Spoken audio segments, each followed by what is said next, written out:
শুভ দুপুর বন্ধুরা। আর আজকে পান্তা নিয়ে বসে পড়েছি।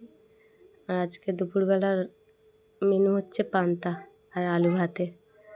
তো আজকে বললাম আমাদের এখানে হচ্ছে মনসা পুজো আছে, তো মনসা পুজোর পান্তা আজকে খেতে হয়। কালকে রাত্রিবেলা ভাত করে নিয়েছিলাম আর ভাতে জল ঢেলে দিয়েছিলাম, আর আজ দুপুরবেলা পান্তা করে সেটা খেতে হয়। তো যাই হোক, যা গরম পড়েছে পান্তা খেতে কিন্তু কোনো অসুবিধা নেই। আর এই যে শুকনো লঙ্কা একদম মেখে নিয়েছি, আর একটু আলু ভাতে মেখে নিচ্ছি। শুকনো লঙ্কা আর আলু ভাতে দিয়ে কিন্তু পান্তা খেতে খুব ভালো লাগে। আর কার কার ভালো লাগে অবশ্যই কমেন্টে জানাবে। আর এর সঙ্গে একটু ঠান্ডা ফ্রিজের জল নিয়ে নিয়েছি পান্তার সঙ্গে, আরও ঠান্ডা, ঠান্ডার উপরে ঠান্ডা। তো যাই হোক, খুব ঠান্ডা লাগছে, বেশ ভালোই লাগছে খেতে। আর কি বলবো, যে হারে গরম পড়েছে, তোমাদের ওইদিকেও নিশ্চয়ই খুব গরম পড়েছে, আমার বন্ধুদের ওইদিকে।